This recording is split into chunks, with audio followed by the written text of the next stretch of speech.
Welcome everybody. My name is Professor Andrea Roipert and I am the very proud head of the Educational Psychology and Counselling School, or EPIC, we like to say, EPC. EPC is in the Faculty of Education at Monash, and our vision as a school is to promote education and research to foster communities where people of all ages can thrive now and in the future. Okay, first I would like to acknowledge the lands on which we speak on today and recognise that sovereignty was never ceded. I'd specifically like to acknowledge the Wiradjuri and Boomerang people, communities of the Kulin Nation, as the ongoing custodians of the lands on which Monash now stands. We pay our respects through our research, teaching and learning to the Wiradjuri and Boomerang elders and their past, present and future. And I'd just like to reflect that giving an acknowledgement of country, I think, is especially important after the referendum debate and within the context of tonight's presentation, which is on belonging, a concept that I think is essential to all of us, but arguably even more important for our First Nation people after the result on Saturday. Okay, so welcome. You have the option to turn on live captioning if that's what you want. You need to click on your settings cogwheel at the bottom of the right-hand corner of your YouTube screen. Instructions are included in the YouTube chat and comments. I'd also like to encourage you to discuss and write questions, comments, or just general chat in the YouTube comments section. You will need to be logged into YouTube to be able to do this, and those instructions were sent in your reminder emails and have also been included at the start of the chat. To start though, I'd like to encourage everyone to get involved tonight with Slido polling. And the first question, which will come up on the screen soon, is where are you joining us from? So follow the QR code or link on your device to participate. And I understand that there are people from Indonesia, Vietnam, the UK, and across Australia. So let us know the country as well as the town that you're from. And so we can figure out where you all are streaming from. There will also be another poll for Q&A to vote on, questions you'd like the panel to answer, and that will come up later. So wonderful, Melbourne. Yeah, so keep them coming. Do also use Twitter or X to tweet throughout the presentation using the hashtags World Mental Health Day, Thriving Communities, Research in Action, and tag Monash Education at the same time. So today we're discussing belonging, what it is and why it's important, taking a developmental approach, which is especially topical after World Mental Health Day, which was on the 10th of October. Nearly said November. So we have 4 speakers who will talk on that concept, and each of those speakers will focus on a different demographic. Oh, wonderful. Singapore, Indonesia, lovely. Welcome. So our first speaker is Associate Professor Kellyanne Allen, who will look at belonging as a general concept and provide an overview. Our next speaker, so hello, Kellyanne. Our next speaker is Distinguished Laureate Professor Marilyn Fleer, who's up there on the screen, hello, who will talk about belonging within the concept of early childhood. We have Lefteris Patlamazukalo, who will talk about belonging in higher education. And I did try to get your last name right. I'm so sorry, Lefteris. And lastly, we have Dr. Fiona Longmire, who will look at belonging in the context of teachers. So I'm really excited to hear more about the topic and so happy that you're here as well. So over to you now, Kellyanne. Hello, everyone, and thank you for the introduction, Andrea. Belonging is my absolutely favourite topic to talk about. So thank you all for coming along and joining us here this evening. My job tonight is to really set the scene of why belonging is so important to us. It's been claimed to be a fundamental human need, and it's one of those topics that has been researched quite broadly and widely across various disciplines. So we see it mentioned in psychology, sociology, economics, politics, anthropology, biology. I could go on and on. But because of how transdisciplinary and cross-transdisciplinary it is, it makes it quite a unique topic to talk about. It also means that the Faculty of Education is an ideal location to study a concept like belonging because of the unique disciplines we represent, but also because of its immense importance in educational contexts, whether that is early childhood, primary or secondary education, higher education, in all educational topic contexts. So there are three main points that I would like to make about belonging, just to get started. First, it's a universal concept in that it's believed that all people, to varying degrees, have a need to belong, and that might vary from person to person. And because of this, it becomes something that's very deeply personal to people, but it's also deeply contextual as well. And the literature shows us that our sense of belonging is likely influenced by four main areas. And these include things like the competencies we have, that is our ability to connect, collaborate, and relate to others, the opportunities we might have for social connections and opportunities to build those social networks, the motivations or the drive that we might have to feel a sense of belonging, and then the perceptions that we carry around our own sense of belonging, whether or not we fit, whether or not we belong in a particular setting or group, those thoughts that we might have that really drive our feelings and even our own behaviours around how we might belong and connect with others. But of course, the context and systemic factors are also really extremely important, aside from these individual factors, when we're thinking about belonging. But it's the context that still makes it an individual experience, because we might share the same context, but we might also have very different perceptions around belonging. So context is important, but those individual factors are also immensely important drivers of belonging as well. The second point I would like to make around belonging is that it's not just a nice to have, it's a need to have. And several theorists have described belonging as a need, ranking it right up there with physiological needs like food and water. And there's a very famous quote by Bill Glasser, which I apologize in advance, I'm about to butcher, but hungry students will search for food. Lonely students will search for friends. And we see this when students are unable to have or fulfill that need to belong to their peers or to the groups. And they may look for alternative ways to belong that may not be the most socially desirable way to fulfill that sense of belonging. The third point that I would like to make about belonging is that it's not a psychological luxury, it's a biological necessity.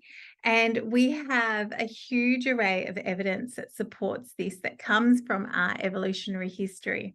We see things like prehistoric cave art depicting social relationships as being quite important. We see anthropological evidence showing that being with others provided protection, food, resources, the ability to reproduce, all of these things immensely important for survival.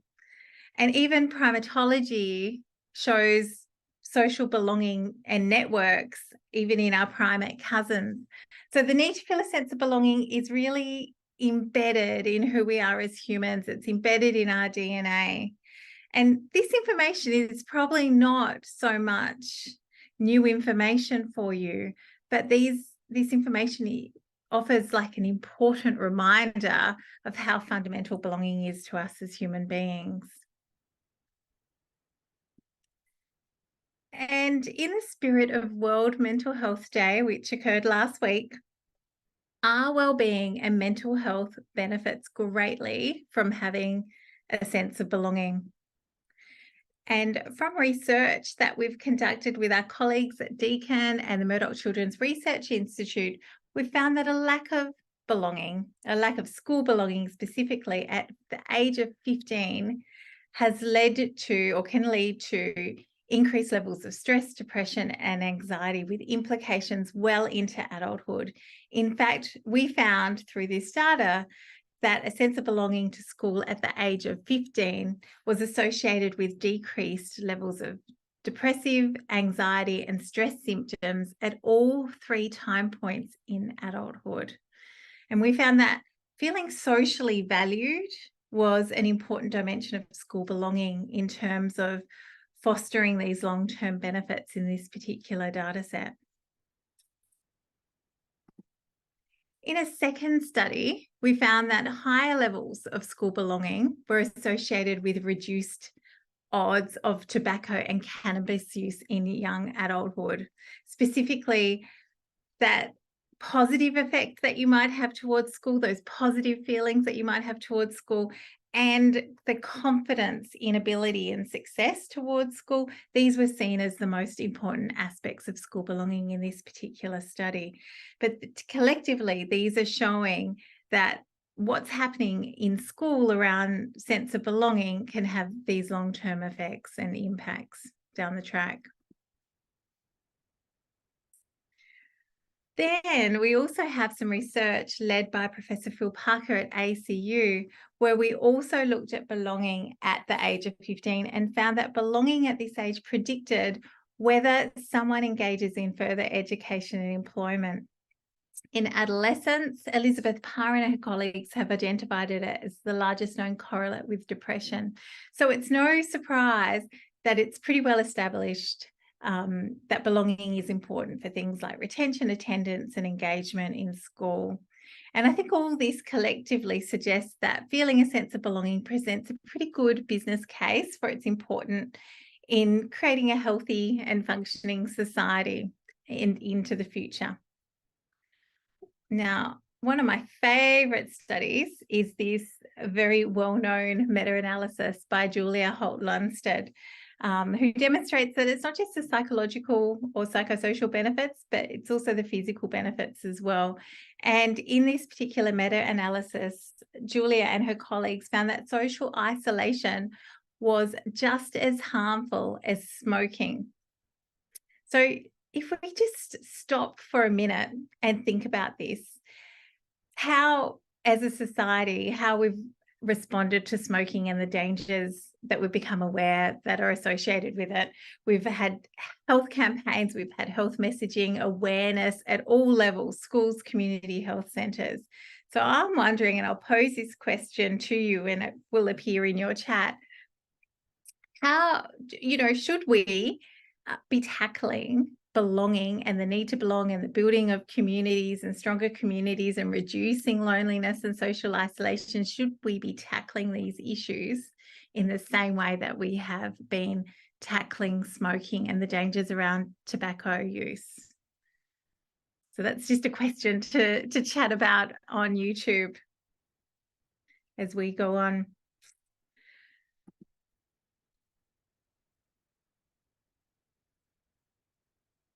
Now, when we don't belong, or when our feelings are hurt through things like social rejection, our self-esteem can sometimes be triggered. And self-esteem is actually a really important construct when we're looking at belonging and school belonging.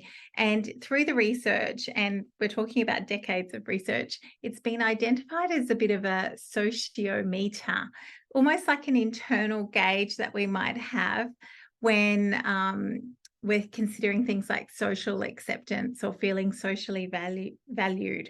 So self-esteem becomes a bit like the canary in the coal mine for when we might not be feeling a sense of belonging.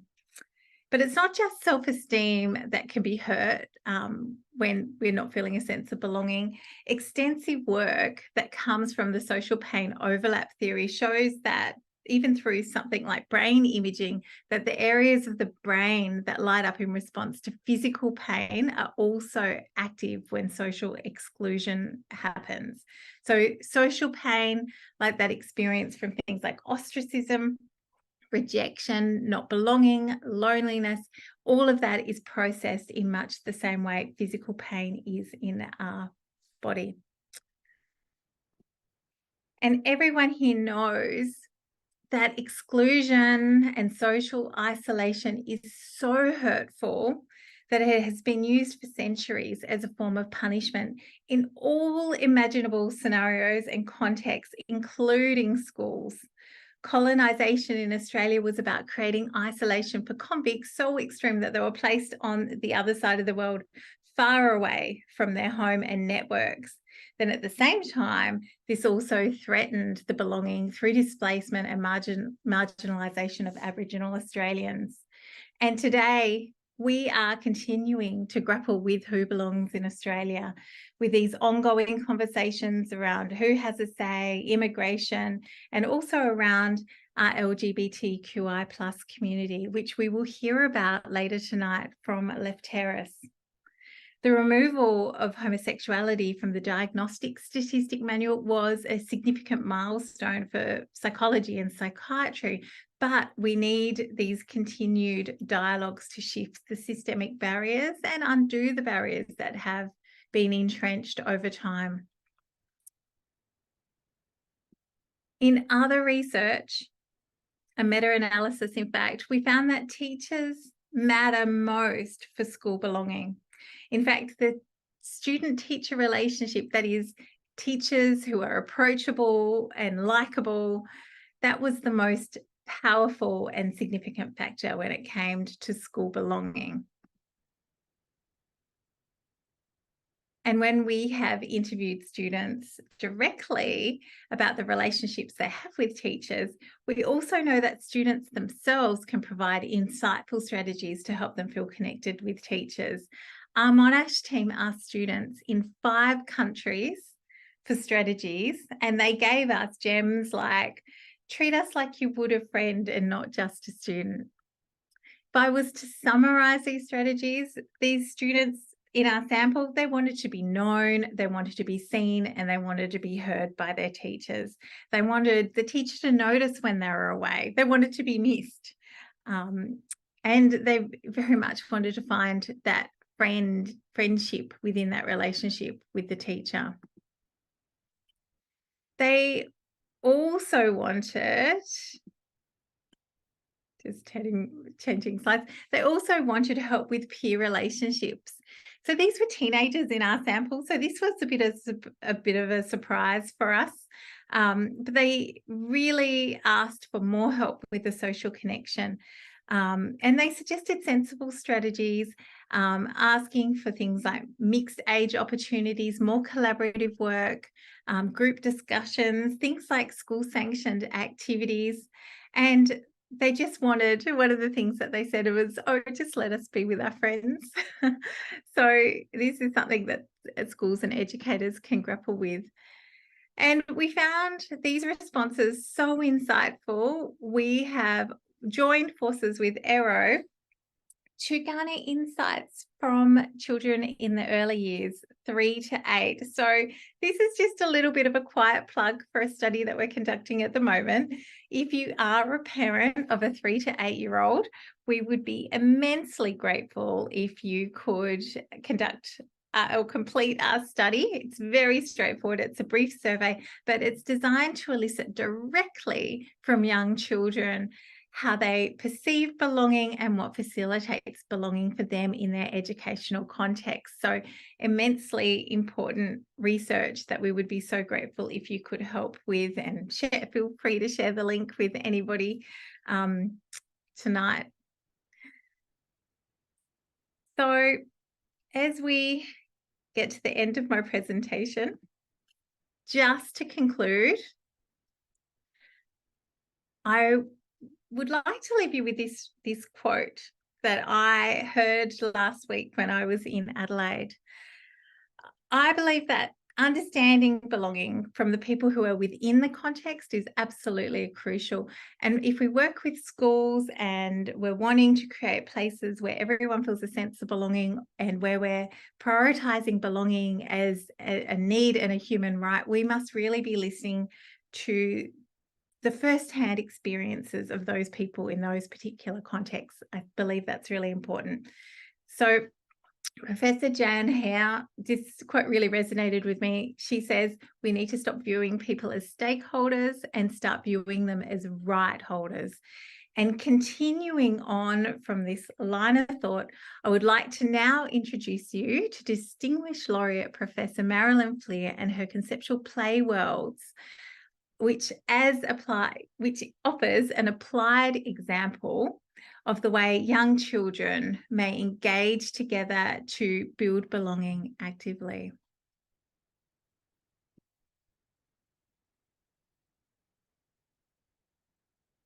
You've just heard from Kellyanne, who's been talking to us about belonging in relation to her research and some of the practice suggestions she's put forward.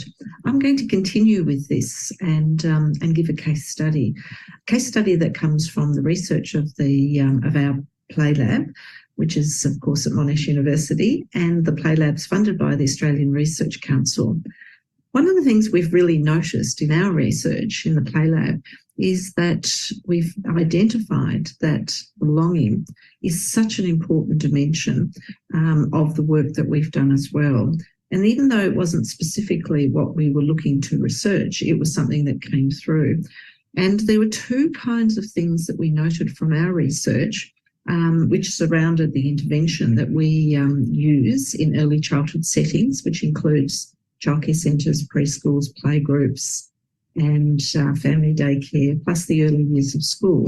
One of the things we've noticed with our intervention of the conceptual play world is that two things that are really pertinent for today is that, firstly, that the model gives the skill set to very young children to find a way in which that they can enter into group situations, playful group situations, in a way that makes them feel like they belong.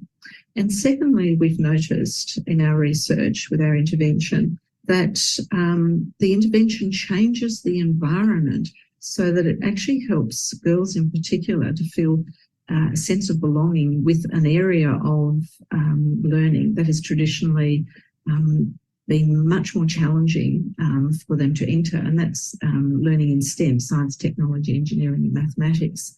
And long-standing research in early childhood shows that this is a big challenge. So our intervention of a conceptual play world is making a really big difference in those two ways. I'm going to talk a little bit more about that towards the end of this presentation.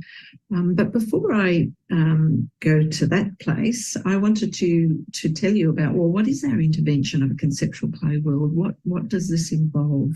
And so I'm going to tell you about the 5 characteristics, and then that will give you a sense of how that model can support a sense of belonging for children, as well as for teachers, as you'll hear. So the first characteristic is about selecting an engaging and dramatic story that educators identify. And so, for example, the story of Charlotte's Web, with all its beautiful imagery and emotionality of Wilbur the pig, being taken and fattened for slaughter, and Fern, the child, trying to save him, and then through the efforts of Charlotte, creating a space in which Wilbur is saved. So many people who may not know that story, that's the essence of it. So the first characteristic is finding a really good story and using that. And educators then, in the second characteristic, is design an imaginary play world or conceptual play world that actually mirrors that story. So the children actually metaphorically with their teachers jump into the story. And so finding some space, such as the outdoor area, becoming the Zuckerman's farm, where Wilbur lives, is an important part of the design process, so that the children enter this space, which leads us to the third characteristic, which is planning a routine a way in which to do all of that, how to, as a whole group, enter the imaginary world of, in this example, of Charlotte's Web and the Zuckerman's farm, and meeting our dear friend Wilbur on the farm. So something as simple as having on the classroom door or centre door a sign which leads to the outside area that says the Zuckerman's farm is enough of an entry point to enter collectively as a group, and also to exit as a group. So we all enter the imaginary world together. So this togetherness is really foregrounded in this model.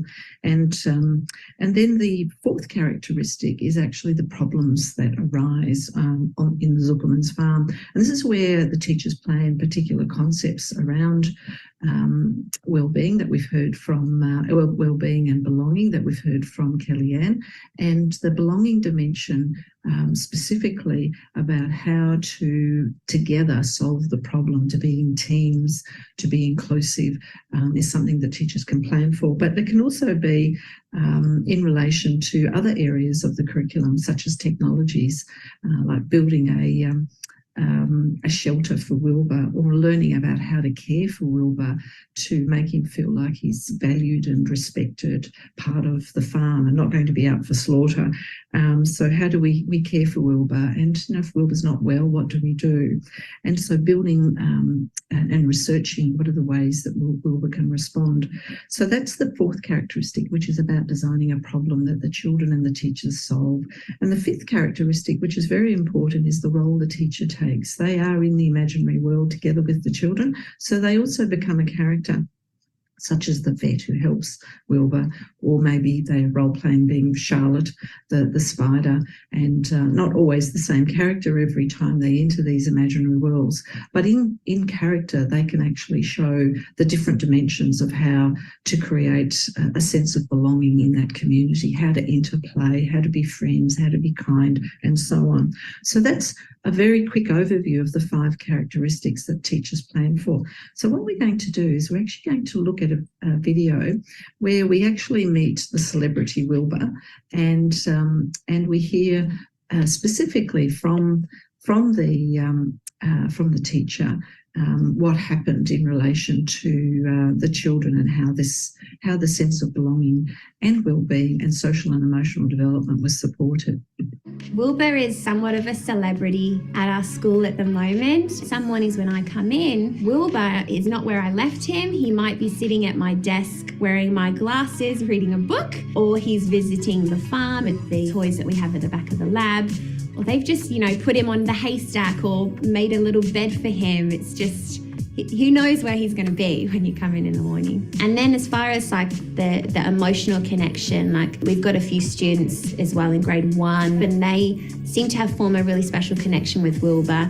We did even give an award in assembly for one student who's just so gentle with Wilbur and puts him in little blankets and things like that. So we gave a kindness award to him for always looking after Wilbur and being a good friend to Wilbur. So he was delighted.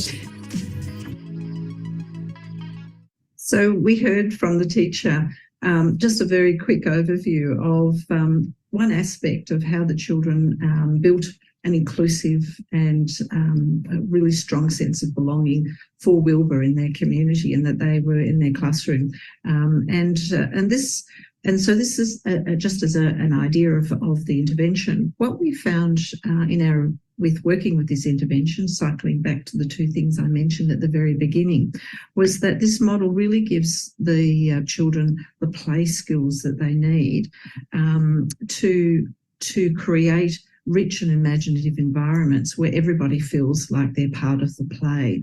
And we found that particularly important because the teachers in character who are in changes, what we've noticed is the teachers, when they become a character in the story, they are no longer in a teacher role, like their real role as the teacher, but they become a play role. They take on a play role. And this changes the relationship between the teachers and the children so that they are together, they're co-experiencing, and in character, the teachers can introduce ways to enter the play, can introduce ways to make friends, can introduce ways in which they can support children who may be having some challenges. So this sense of belonging is really established because all of the children are together trying to solve a problem to help Wilbur in this example.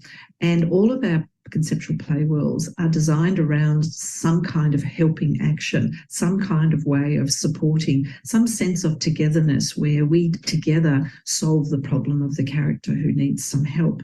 And this has led to a very motivating and exciting environment for these children where they really do believe that they are sincerely supported by each other to work together as a team, to care for each other, to listen and to be a part of this wonderful sense of belonging to this early education community. And of course that matters at different times in the year more than others, we know, because when we enter a new classroom, the dynamics are different and we need to really build a sense of belonging. So the conceptual play worlds we found actually has done that. We also found that worked really well post-COVID. Children who didn't have a sense of belonging because of the isolation through COVID were rapidly brought back together in such an engaging and motivating way. The second area that we've identified among many that I'll be talking to now is that the environment changes.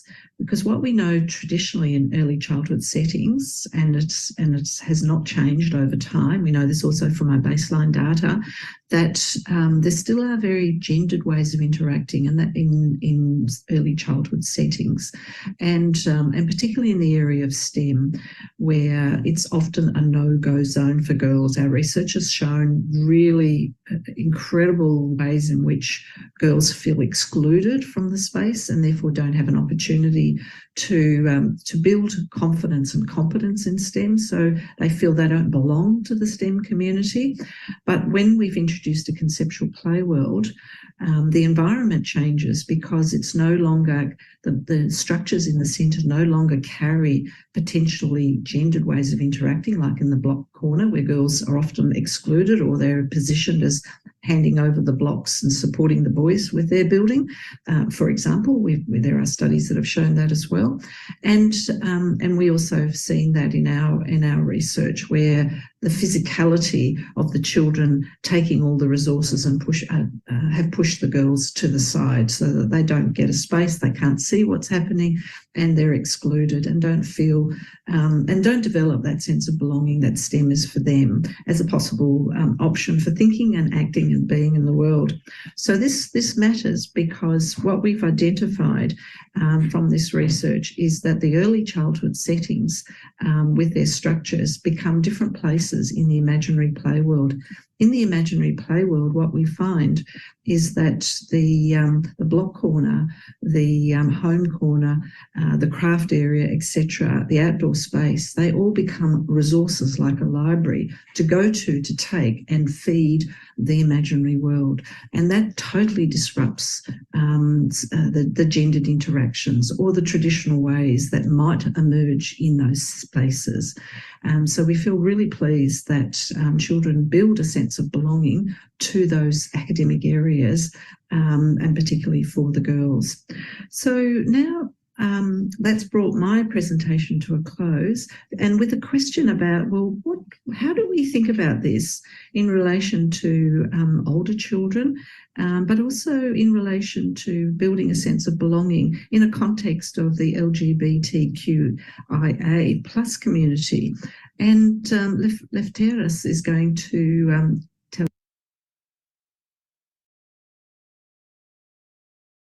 tell us the answer to this now. So I'll hand over to you, Lefteris.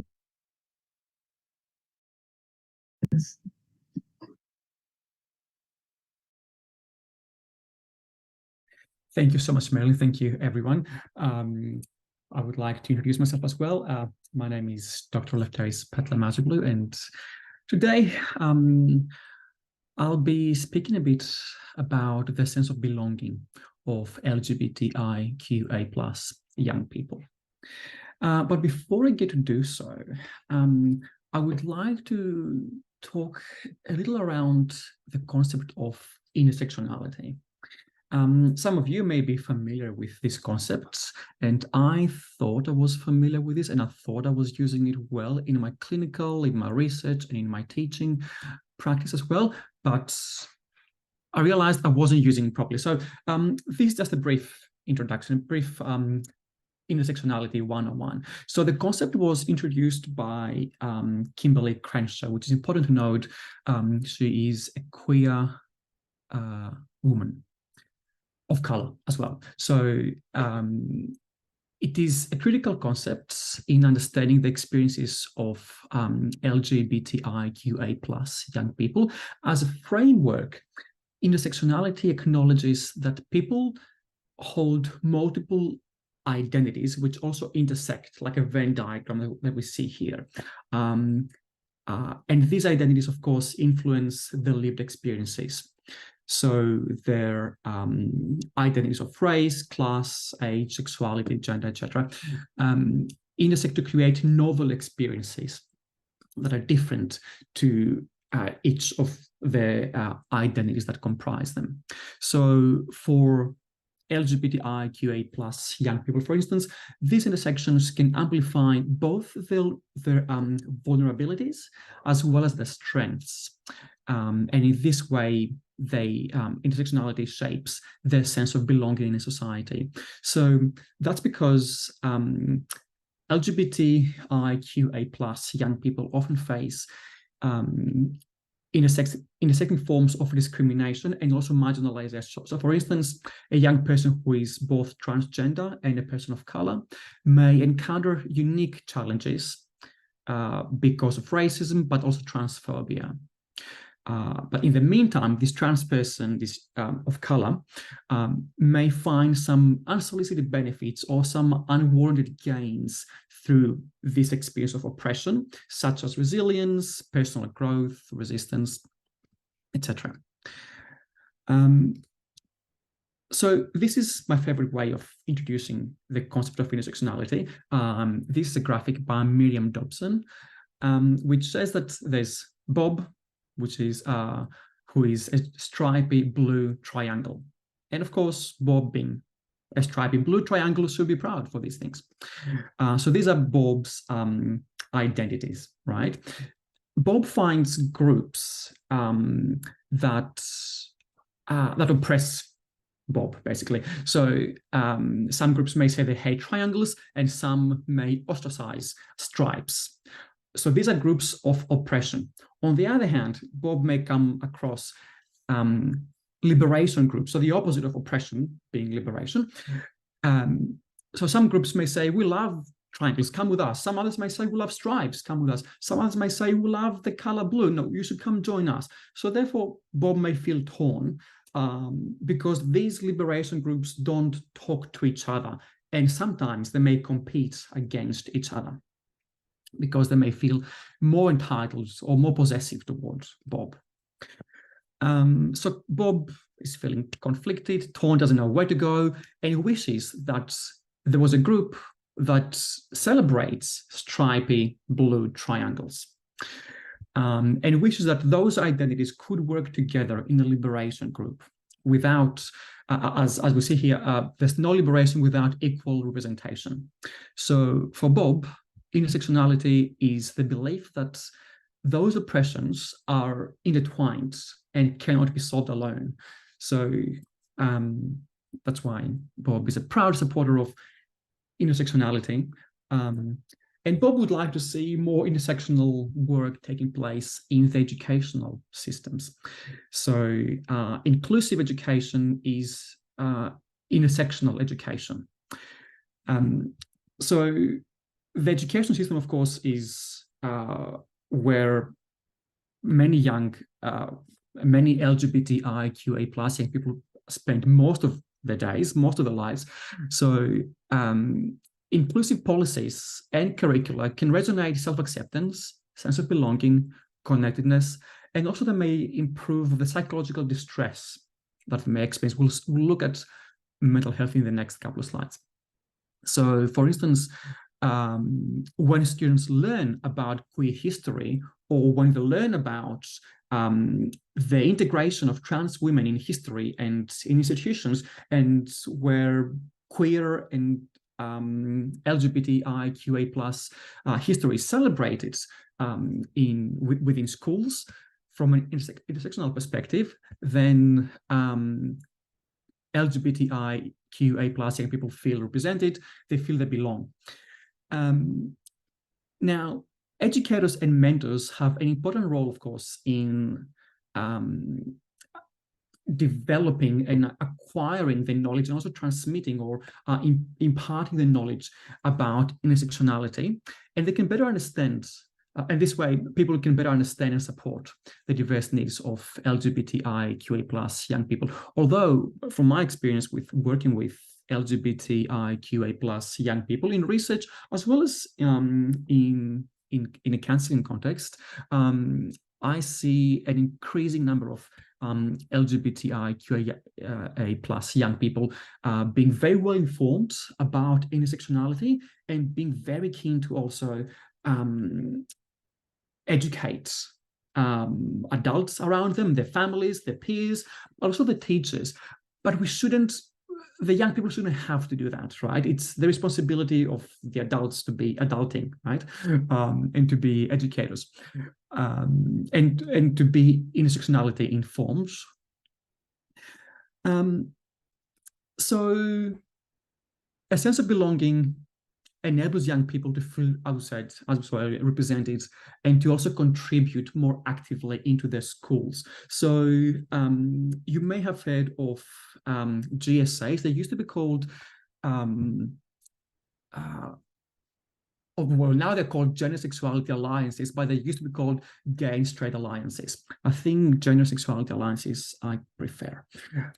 So they alliances, they are initiatives within the school system that are often run by LGBTIQA plus young people, with the support of educators and other school personnel and parents, and they promote other student-led initiatives. So a supportive school climate that is informed by intersectionality has been shown to mediate the relationship between peer victimization and academic performance, as well as mental health and substance use.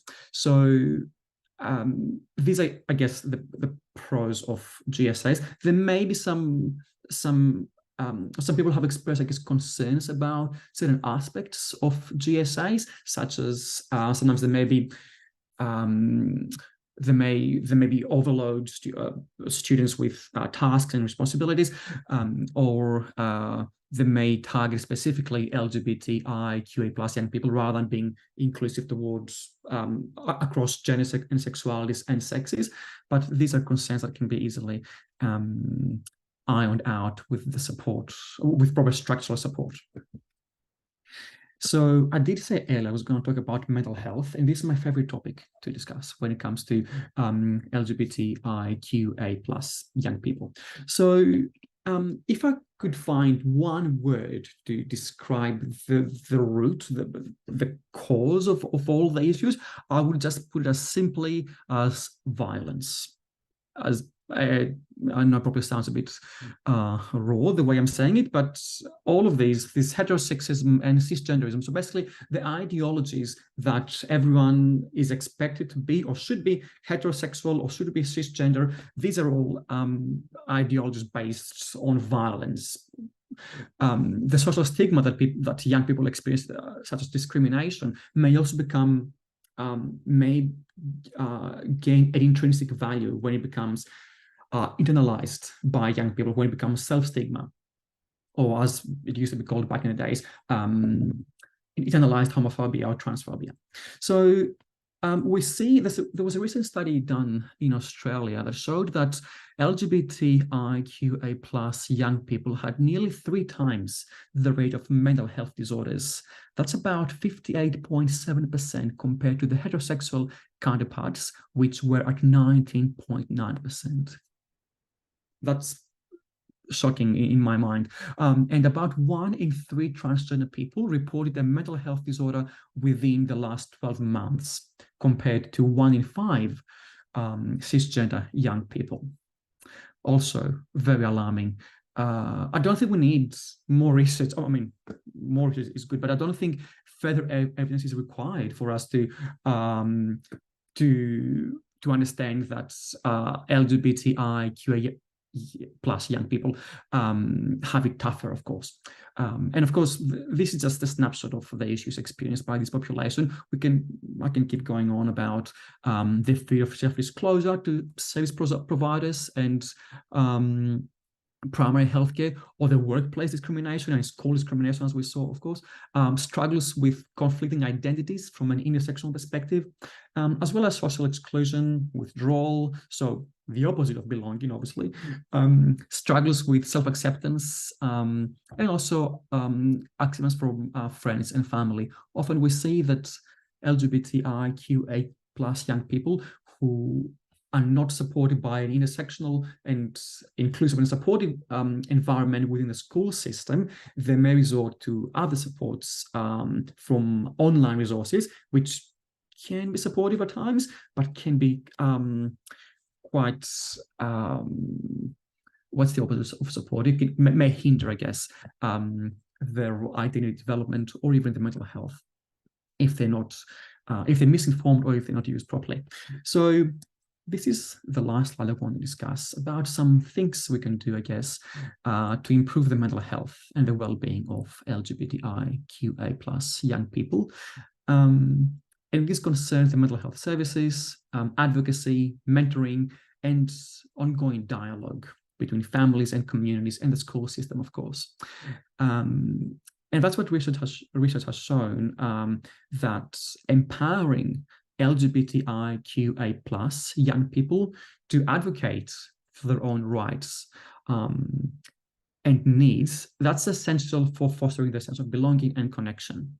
And intersectional advocacy encourages young people to become agents of change, to challenge discrimination, and work toward a more inclusive society where all aspects of their intersecting identities are celebrated. Mentoring programs can connect young people with more experienced, more influential, supportive role models for guidance and for support. These often take place within the school system, but may extend beyond the school system as well. And as I mentioned, just an ongoing dialogue between families and communities, so a more comprehensive and holistic support can be provided and can be informed by the concept of intersectionality. So what I'll do is I will wrap up my brief presentation here, and I will pass on now to my colleague Fiona, who is going to talk about belonging amongst teachers. Thanks, Fiona. Thanks so much, Lefteris.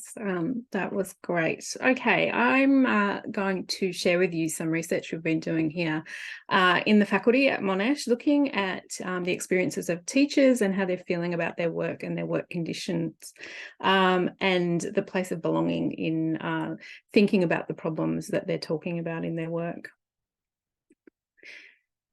So this research comes from a project that we've been doing for a few years, and this is a link to the report from the survey that we did last year in 2022. We had about 5,500 teachers from across Australia respond to this survey and share with us their feelings about their work conditions. We obviously did this survey at a time here in our country, but also worldwide. We know that teachers are working in particularly challenging conditions. We know that there's shortages of teachers across the world and certainly here in Australia.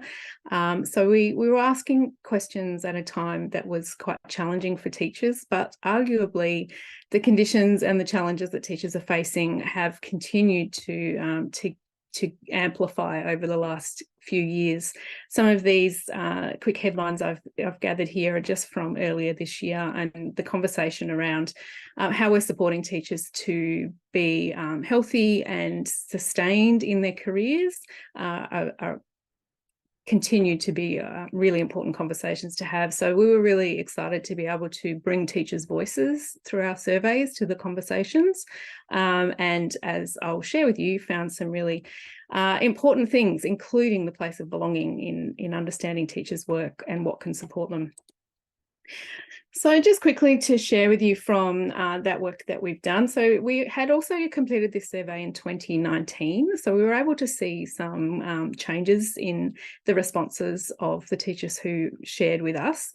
And this here just shows that when teachers are thinking about their capacity to sustain their careers, to remain in teaching, the pink there shows that quite a significant proportion more teachers in our 2022 survey were feeling that they weren't going to be able to continue to teach for the length of their career, and quite a large proportion of them actually suggested that they would be leaving in a pretty short time frame within the next 12 months or within the next 5 years. So concerning statistics, given that we know we're already in situations of shortages across the country.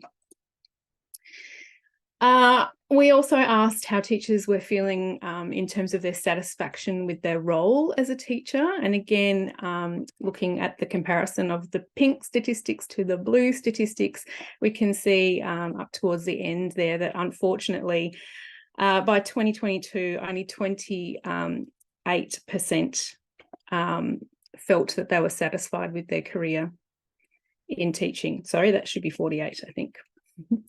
Okay. Respect is a big factor that we've been talking about, or trying to understand the place of respect for teaching and how it's playing out in teachers' experiences of their work. Last year we saw that, sorry, I think this was the statistic I had before, that only just over 28% of teachers felt that they were respected for the work that they do. And yeah, so significant proportions going into their jobs, working with children and young people who need a lot of support and attention, particularly in these last few years after the experiences that we had through COVID, working really hard, but feeling like that work, that really important work for our communities that they're doing, is not necessarily being respected. Just a couple of things that are of interest before I go on to the important place of belonging. When we inquired in this survey into the kinds of things that were troubling for teachers, workload came out as incredibly powerful. It came out actually in a question that we asked about how they were feeling about their workload, but also was mentioned in a lot of responses for answers to other questions as well as a concern for teachers. And these are just some of the descriptive language that was shared with us from the voices of teachers through this survey. Workload was talked about really importantly, not only as the amount of work, and we know that teachers' work has been extended in terms of time. So teachers are being expected to, to work at home at night and into their weekends, et cetera, but also the intensity of the work that they do is feeling more of a load for them. So the kind of emotional demands and the efforts and the intensities that they're experiencing in their daily work is also increasing. So there's kind of that twofold experience of workload that's impacting teachers' work. So in amongst quite a few kind of concerning statistics that we got from this survey working with teachers, one of the really bright lights that we found, in fact, almost the only really bright light that we found, was when we asked about teachers' sense of belonging.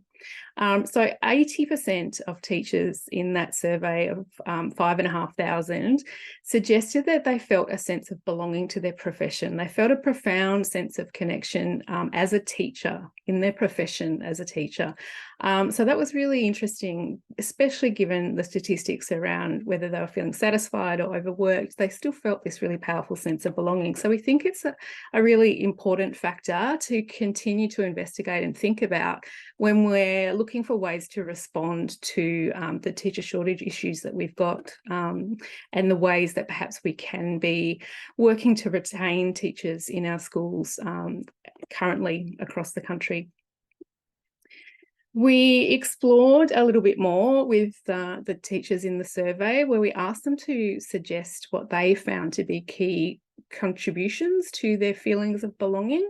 And some really simple things came up from this, and I think they relate back, across what we've been hearing about the importance of relationships, the importance of togetherness that Marilyn highlighted for us, for the young people coming together, and the importance of connection across not only their peers, but with others that they were working with, particularly students. So lots of factors come into that, reflecting back to workload and the time available to really nurture these relationships and take the time and effort that is needed to make these powerful relationships really supportive for them. The other factor that they talked about was having really supportive schools and systems, the broader systems around them that valued them as a professional and allowed them to kind of develop this sense of connection to their profession. We also asked our participants to give us some indications of what they felt were barriers to their belonging in their workplace. So the key things that came through for us here were that back to that issue of respect, the lack of respect for the profession they talked about. And I'll just go back to respect for a second, because we did actually break down respect a little bit in our survey, as well as asking a general question about respecting the teaching profession. We then asked a question about whether teachers felt that their profession was respected by their students, by the parents of the students that they worked with, by the media, and by politicians. So 4 different groups, we asked them to reflect on how they felt respected by those groups. And interestingly, we went from about 50% felt respected by students, about 40% felt respected by parents in their communities, about 20% felt that the media respected teachers, and only about 10% felt that politicians respected teaching. So we thought that was a really interesting insight into the way that the public discourse around teaching is really powerful in terms of how teachers feel respected. The closer people were to seeing their actual work, so their students and the parents in their communities, the more respect they felt from those groups. So there is a really important conversation I think we need to have around how we enhance this public perception of teaching and enhance public respect for teaching, and help them feel like the profession that they're passionate about and that they want to belong to is one that everyone else sees the value of. Of course, workload and high expectations were really challenging when they were trying to nurture their sense of belonging, I guess, finding time to make those connections and have those relationships, as I mentioned, and where they felt unsupported from their leadership, both within the school and outside into the systems, was a challenge for belonging.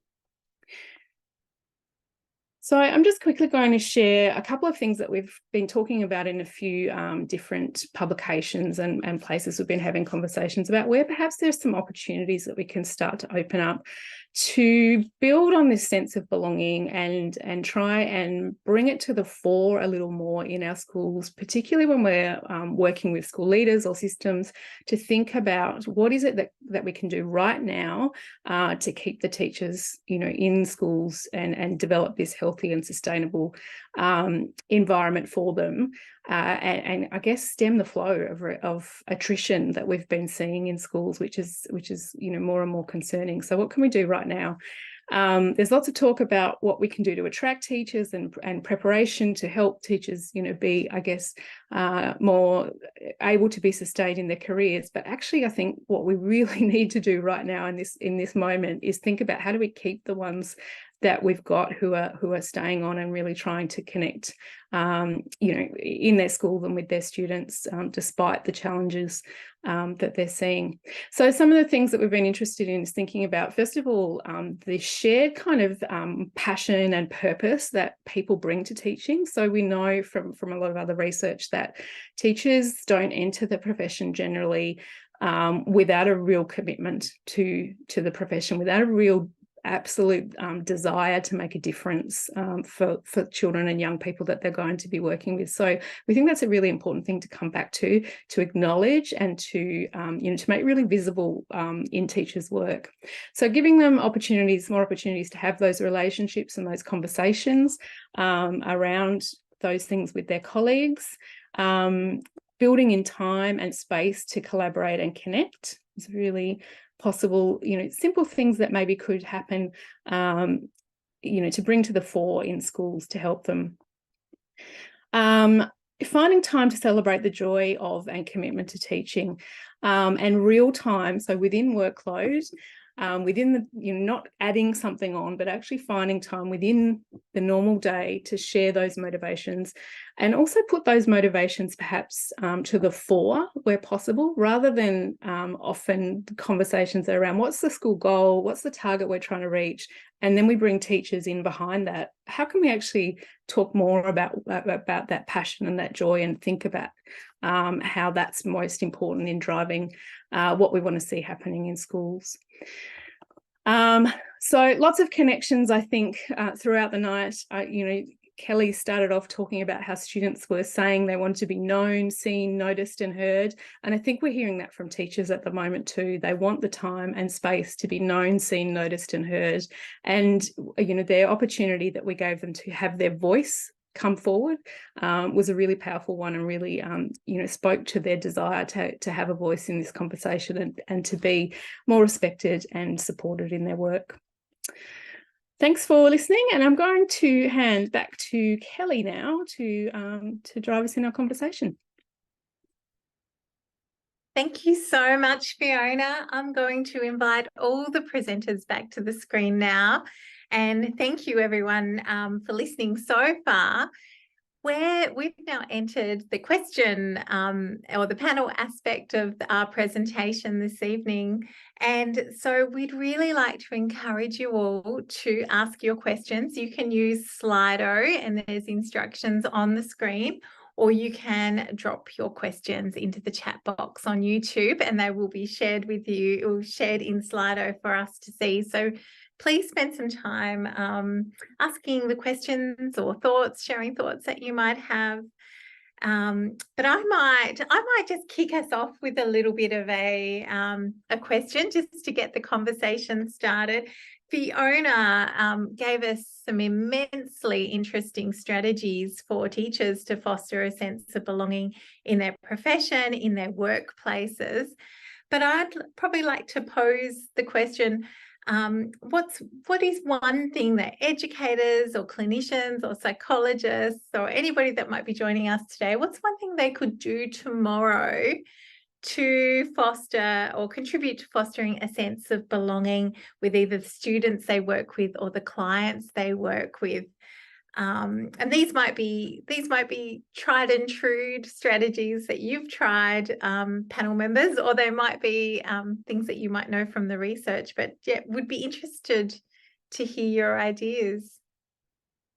Yeah, I was just going to, I guess say, I'm not so much sure about strategies, but I think belonging as a purpose is something that, we really need to have more conversation about. So, we have strategies around learning particular areas. We have targets for learning. We have, a lot of these kinds of things. But how can we actually really foster belonging a bit more as, as an underlying purpose to what we do in schools every day?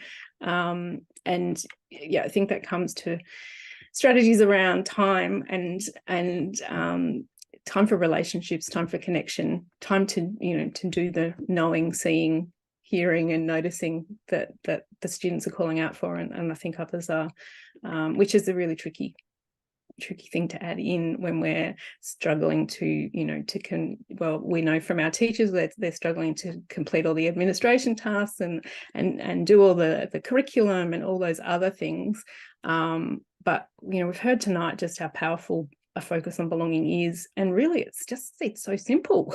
We just, you know, well, to me, from listening tonight, it seems simple. I know it's not that simple, but you know, how can we add it in and make it a priority? And so setting it as an intention, as we would with our learning goals at the start of a lesson, to show that we prioritize it. Yeah, really interesting, because we do, you know, teachers will do things around collaboration, and we see that through things like PISA data as well, but you know, using those types of activities as opportunities to also generate a sense of belonging as a bridge, almost like a bridging initiative to bridge those gaps. Yeah, and I can add to that, Kellyanne, too, because in the early childhood area, because in that space we have infants, toddlers and preschoolers, and so as teachers, what can we do is what could be our strategy? That could be immediate. I mean, obviously I would be advocating for teachers to think about using our model to support that sense of togetherness, where different ways of belonging can be actually enacted, as I described in my presentation. But something very simple of just being together with the children and providing, because in early childhood settings there's usually more than one educator, so two educators can actually really model a sense of belonging through how to be a good friend, through a sense, and they can articulate that, or they can make that visible when they see children do it. So calling it out in a good way, you know, so-and-so's being a good friend too. And then looking at how do you support that child then to support others to join their play, so that when they're playing a really exciting game, they don't exclude, but they actually have the skill set to include. So this can be modelled by educators so nicely when they become play partners with the children, and that's why we feel that our model of conceptual play world has been so valuable for early childhood educators, because it gives them a planning frame in which they can do a lot of modelling, and they can plan for specific things, all under the umbrella of a beautiful story that everybody's, you know, being a part of. So it gives the space to model how to be a good friend, how to be kind, how to include others. You know, what are the different ways we can make someone feel welcomed into our play, so we can model it in those spaces, but we can also talk about it as well. So today we did this amazing play world, and we were all on Wilbur's farm. And how did you feel? How did that feel? Like we were all together on the farm helping Wilbur. That must have felt really good, you know. So there are those sorts of things to actually make visible through what we see as well. And that modelling is incredibly powerful for young children. So for me, that's an important strategy, is to be planning it, thinking about how to model it, and also to how to make it visible when children are actually demonstrating that sense of belonging to each other. It's so important for these young children in childcare centres and preschools and playgroups. Yeah. It's really interesting to hear, Marilyn, because I'm hearing it's about making those connections really visible, those interactions or those scenarios or experiences for young children that might just go unnoticed, or might go, you know, just be a typical day, but we're calling out those experiences, you know, not knowing who to play with, or having to make a decision around what to do at break times, or what to do within a particular play world scenario. So that visibility or that coaching that the educator might play is really important. But I think within that, and please correct me if I'm wrong, there's a message there that a lot of this stuff doesn't need to be an add-on necessarily, or something that's isolated and separate, that it can just be embedded in those conversations that educators are already having with the students they're working with. Would you agree with that? Absolutely. I mean, we can plan it and make it explicit, but we can also, particularly if we're worried, you know, there's been times in my career when I was a teacher where, you know, a child, I could just sense joining a group where these children in a small country town where children already had established these relationships, and you could see and feel that a particular child in this example really didn't have a sense of belonging to that group. This child was always blamed if something went wrong. So they were constantly excluded, even if they weren't even there. You know, they were blaming this child. Oh, so-and-so must have done that. And I remember thinking when I entered this small country town in this preschool, I thought, I can't believe that, you know, a 3 and 4-year-olds are already excluding to this degree of violence, as Lefteris was talking about. So for me, it was then in everyday interactions to just change the perception of this child. So I really thought long and hard. How do I help this child feel a sense of belonging? And it was just very simple things like you were saying. So when something nice was happening, I would say, oh, so-and-so did that. So it was kind of like reversing. Instead of the person was the problem, the person was the success story here. Aren't we so glad that this child's here with us, helping us do this? And so you have it in the everyday interactions. But I think children, very young children, they really watch closely how adults are responding to other children, and so it's also being reflective of us, our own actions and what we do to support. And I think I hear you saying that you're really able to you hooked that student in, that child in, and one of our other questions are around how would you enhance a sense of belonging for a teenager who has low sense of self-esteem, sorry.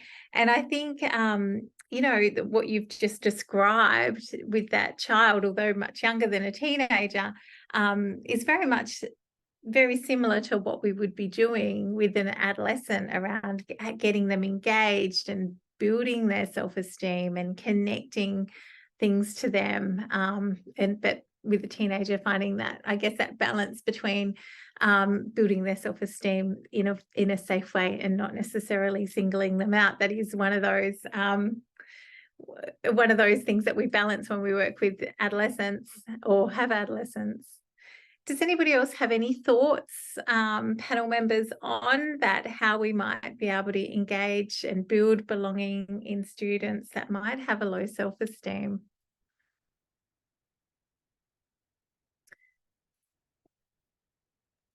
Self-esteem it's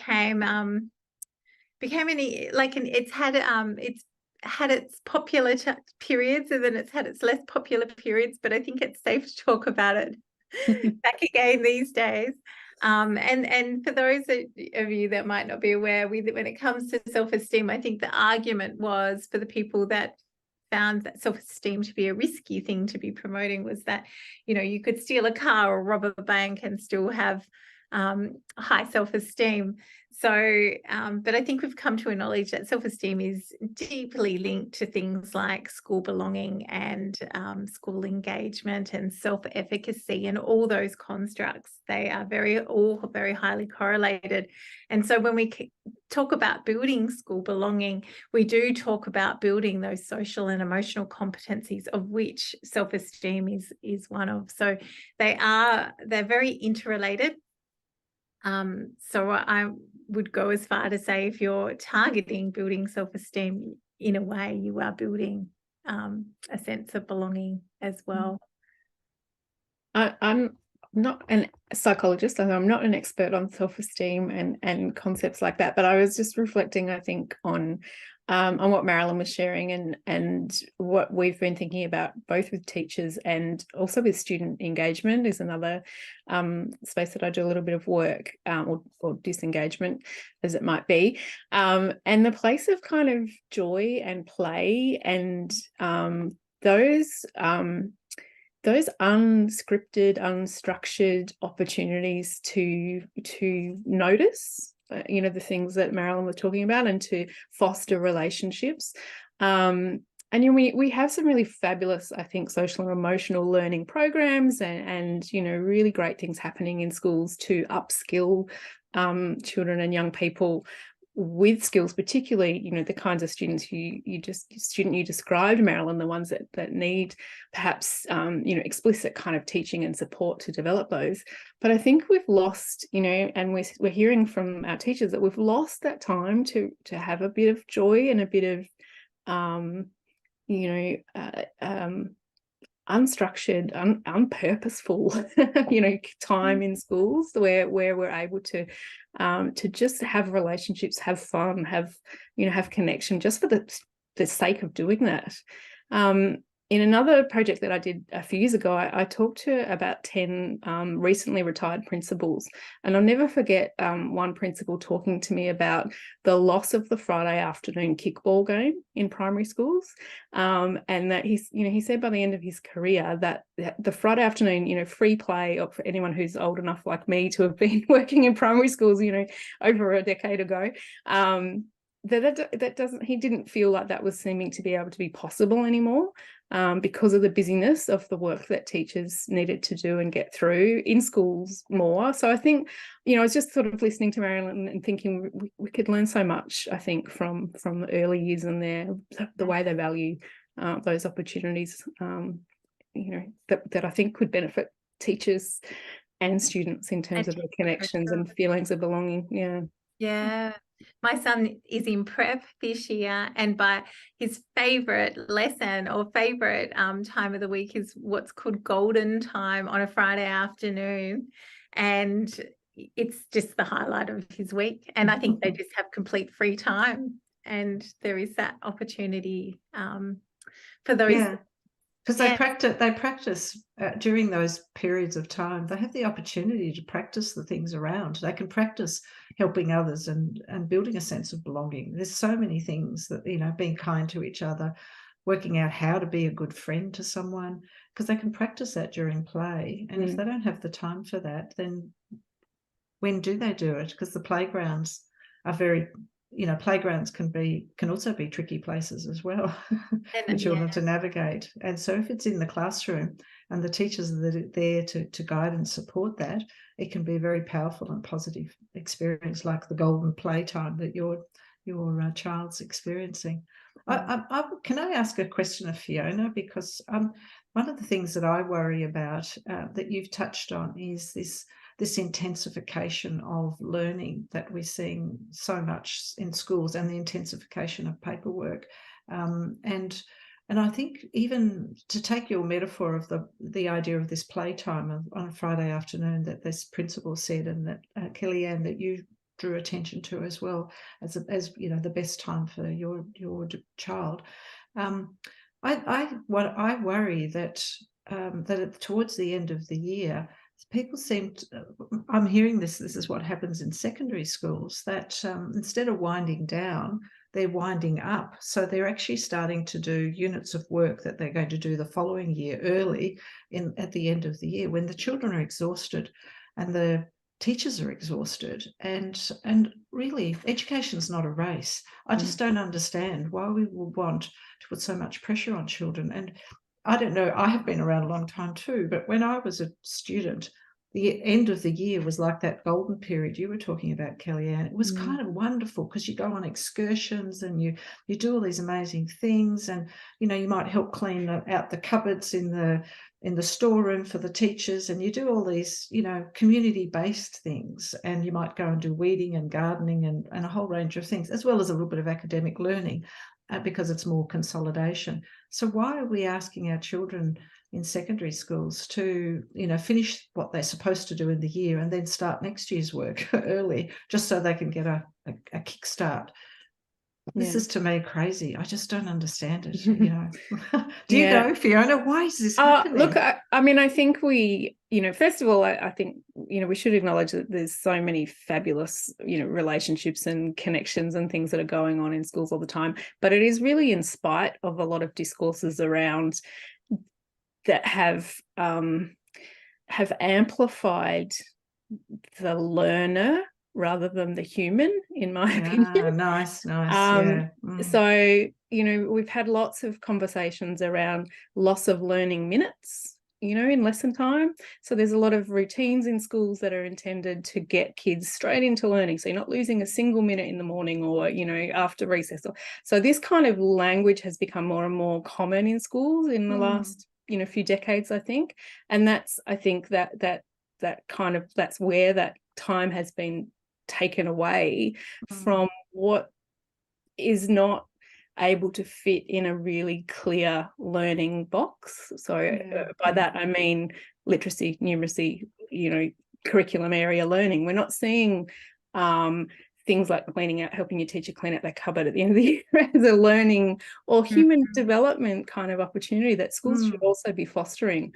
And the learning conversation is really important, and obviously we need, we need literate, numerate citizens, etc., etc. Yeah. But I do think the balance has got a little bit out of whack, and I do think that teachers are telling us that they miss that chance to make a difference to students because they understand them and they can have and understand them as people rather than as just learners. And those spaces, in those minutes that they're talking about as being lost, they're actually not lost. They're all about building relationships, building a sense of belonging to that classroom, to that community. Cleaning the cupboards is about a sense of feeling like you're part of that school. You're caring for the school as well as each other.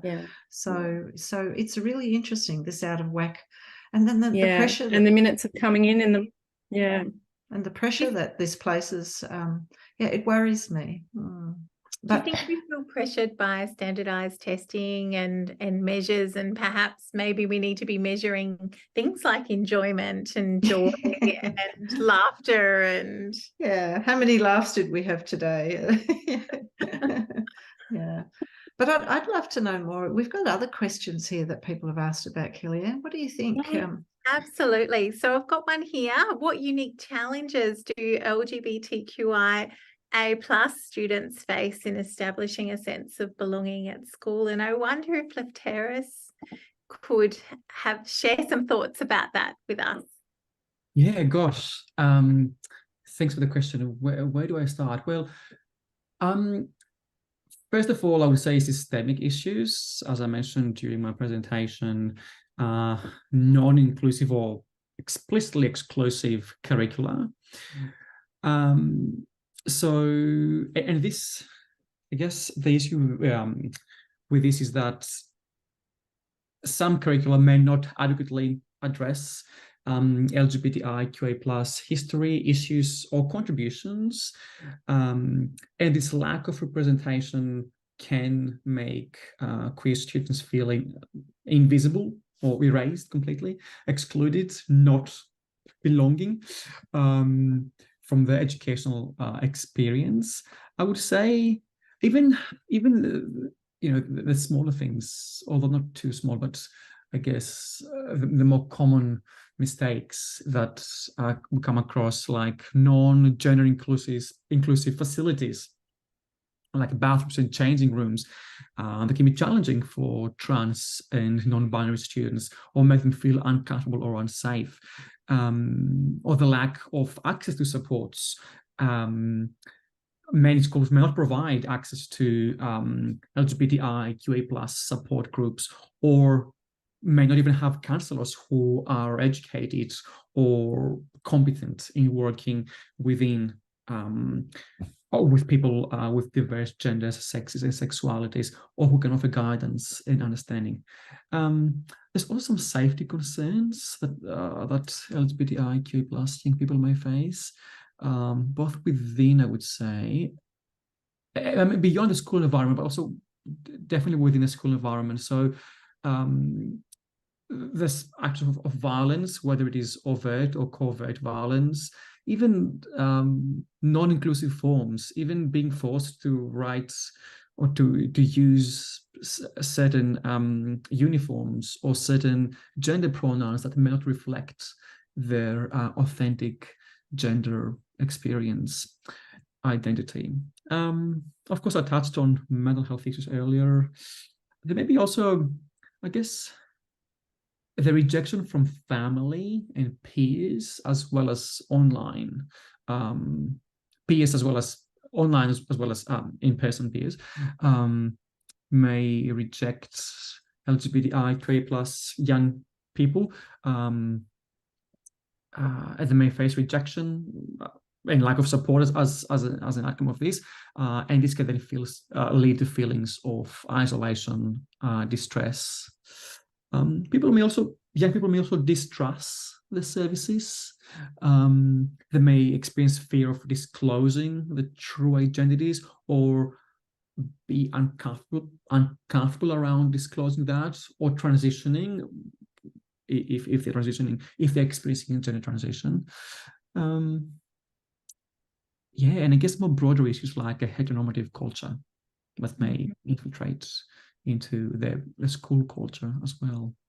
And those patterns, it sounds like those patterns of not feeling a sense of belonging or ostracism or rejection can then flow into like other experiences, like school, if they're feeling rejected and ostracized at the community level or the family level. There can be that flow-on effect, and those patterns that we look for as psychologists.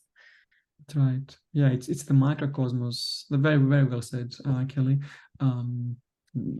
As we know, the school is a microcosmos, a reflection of what is happening out there, and can't be taken, can be seen separately. Separated, absolutely. Yeah. And that is an absolute stunning way to, I think, sum up all that we have talked about today, which is wonderful. So just looking at the time, I'd like to thank all the presenters for sharing their insights and their research and their knowledge and practical experience today. Very much appreciated. And I would also like to mention that we've got some upcoming events that everybody who's tuning in today should be aware of. We've got the Q Project Public Panel, Harnessing Research Effectively to Support Educational Improvement. We've got the Magic of Innovation, Imagination and Evidence-Informed Practices, findings from the Conceptual Play Lab with our wonderful Distinguished Laureate Professor Marilyn Fleer, who you've heard from tonight. So if you want more Marilyn, definitely tune into that one. And we also have an upcoming event, Teaching the Future, a Monash inquiry into the future of the teaching profession. So we're going to drop a link in to all of those upcoming events in the chat box for you to click on and register. But I would just like to take this moment to thank the presenters. Thank you all for coming.